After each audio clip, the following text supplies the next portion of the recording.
ಹೆಣ್ಮಕ್ಳು drivers as ಕೇಳಕ್ಕೆ ಇದು wow it's such a cool concept. At the same time ಹೆಣ್ಮಕ್ಳನ್ನ ಎಂಪವರ್ ಮಾಡ್ತಾ ಇದ್ದೀರಾ ಅಂತೆಲ್ಲ ಬರುತ್ತೆ. But what is the other side ಜನಗಳು ನೋಡದೇ ಇರೋವಂಥದ್ದು? ಯಾಕೆಂದ್ರೆ ಹೆಣ್ಮಕ್ಳು ಡ್ರೈವರ್ಸ್ ಅಂತ ಬಂದಾಗ ಅಲ್ಲಿರೋ ಹರ್ಡಲ್ಸ್ ಆಕ್ಚುಲಿ ಏನು, ರಿಯಾಲಿಟಿ ಏನಿದೆ? ಈಗ ಕನ್ಸಿಸ್ಟೆನ್ಸಿ, ಎಷ್ಟು ಜನ ಸಡನ್ ಆಗಿ ಬಿಟ್ಟು ಎಸ್, ಈ ಥರದ್ದೆಲ್ಲ ಪ್ರಾಬ್ಲಮ್ಸ್ ಇದೆಯಾ? 100% ಇದೆ. ಸಿ, ನಾವು ಎಲ್ಲೋ ಒಂದು ಕಡೆ ಇದನ್ನ ಜಾಸ್ತಿ ಎಕ್ಸ್ಪ್ಯಾಂಡ್ ಮಾಡೋಕ್ಕಾಗದಿರೋವಂಥದ್ದು ಇದೆ. ಇಲ್ಲೇ ನಾವು ಹಿಂದಕ್ಕೆ ಕುಳಿತಾ ಇರೋದು. ಸೊ ಏನು ಅಂತ ಹೇಳಿದ್ರೆ ratio is very less.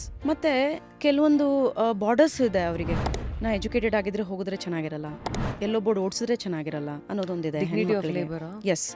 So ಅಂದರೆ ಮತ್ತೆ ಇನ್ನೊಂದೇನಂದ್ರೆ ತುಂಬ ಓಡಿಸೋರು ಬರ್ತಾರೆ, ಅವ್ರ ಕ್ವಾಲಿಫಿಕೇಶನ್ ತುಂಬ ಕಮ್ಮಿ ಇರುತ್ತೆ, ಆಗ ಲೈಸೆನ್ಸ್ ಸಿಗೋದಿಲ್ಲ. ಈ ಥರ ಎಲ್ಲ ಚಾಲೆಂಜಸ್ ಇದೆಲ್ಲ ನಾವು 2015 ತುಂಬ ವರ್ಕ್ ಮಾಡಿದ್ವಿ ನಾವು. ಸೊ ನಾವು ಡ್ರೈವರ್ಸ್ನ ಹುಡುಕ್ಬೇಕಾದ್ರೆ ಅಬಲಾಶ್ರಮ, ಅಭಯಾಶ್ರಮ ಅಂತ ಆಶ್ರಮಗಳಲ್ಲಿ ಹೋಗಿ ಡ್ರೈವರ್ಸ್ನ ಫಸ್ಟ್ ಪ್ರೆಸೆಂಟೇಷನ್ ಕೊಡ್ತಾ ಇದ್ವಿ ಹೆಣ್ಮಕ್ಳಿಗೆ.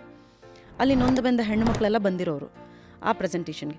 ಸೊ ಅಲ್ಲಿ ನಾವು ಎಕ್ಸ್ಪ್ಲೇನ್ ಮಾಡಿದಾಗ ನಾವೇನೋ ಒಂದು ಯೂನಿಕ್ ಆಗಿದೆ, ನಾವು ಕಲಿಬೇಕು ಅಂತ ಹೇಳಿ ಎಲ್ಲರೂ ಬರ್ತಾರೆ.